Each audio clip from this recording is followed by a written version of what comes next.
ফাঁসি ফাঁসি ফাঁসি চাই।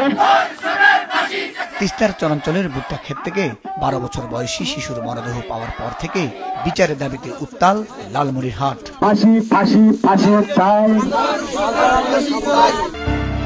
বৃহস্পতিবার সন্ধ্যায় ষষ্ঠ শ্রেণী পড়ুয়া 12 বছর বয়সী স্কুল ছাত্রী জান্নাতীকে বাড়িতে রেখে পাশের বাড়িতে যান তার মা।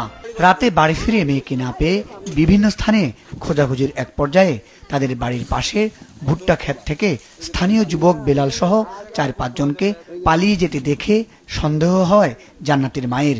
পরে সেই ভুট্টা খেতে গিয়ে দেখেন তার মেয়ের দেহ নিথর হয়ে পড়ে আছে। ভুট্টা খেতে জান্নাতের মুখ থেকে গলা পর্যন্ত মাটি ঢুকিয়ে শ্বাসরোধে হত্যা করে ঘাতকরা। পরে রাত 8:30টার দিকে মরদেহ উদ্ধার করে পুলিশ। জড়িত সন্দেহে এই ঘটনায় বুধবার রাতেই বেলাল হোসেনের নাম উল্লেখ করে অজ্ঞাত 4-5 জনের বিরুদ্ধে কালীগঞ্জ থানায় মামলা করেন নিহত জান্নাতীর বাবা ফজলুল হক। এই মামলায় রাতেই পুলিশ বেলাল হোসেনকে গ্রেপ্তার করে।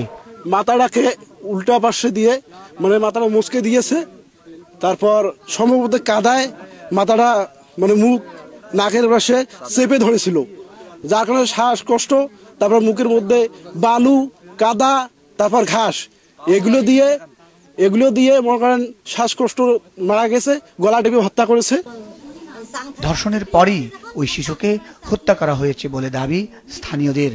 প্রতিবাদে কালীগঞ্জ থানা চত্বর সহ কয়েকটি স্থানে শিক্ষার্থীরা প্রতিবাদ মিছিল করে এবং এই ঘটনায় জড়িত থাকার অভিযোগে গ্রেপ্তারকৃত বেলাল সহ জড়িত আরো সকলকে গ্রেপ্তার করে ফাঁসির দাবি জানায়। ভুট্টা বাড়ি নিয়ে গেছি, নিয়ে ওখানে ধর্ষণ তো করে হাত পা ঠ্যাং সবকিছু ভাঙ্গি দিছে। যে ছেলে ধর্ষণ করছে আবার যারা জড়িত আছে সবাইকে ধরিয়ে ফাঁসি, একবারে ফাঁসি ছাড়া কোনো কথাই নেই। এই ঘটনার সাথে জড়িত থাকার অভিযোগে গ্রেপ্তারকৃত বেলালের বাড়িতে ভাঙচুর ও আগুন দেয় উত্তেজিত জনতা। যদি ওর সঠিকভাবে বিচার না পায় তাহলে আমরা এই মিছিল চলমান রাখবো। আমি ওই যে ইয়ে করছে তার ফাঁসিই চাই, আমার কোনো আর নাই দাবি, ওর ফাঁসিই চাই আমি। প্রাথমিকভাবে পুলিশ ধারণা করছে এটি ধর্ষণ নাও হতে পারে।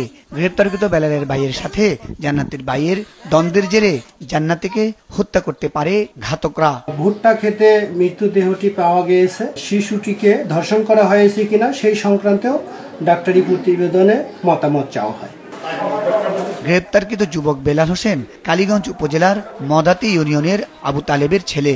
হত্যার শিকার ষষ্ঠ শ্রেণী পড়ুয়া জান্নাতী আক্তার একই থানার ভোটমার ইউনিয়নের ফজলু মিয়ার মেয়ে। মুজাহিদ সাকিব, মাছরাঙ্গা নিউজ ডেস্ক।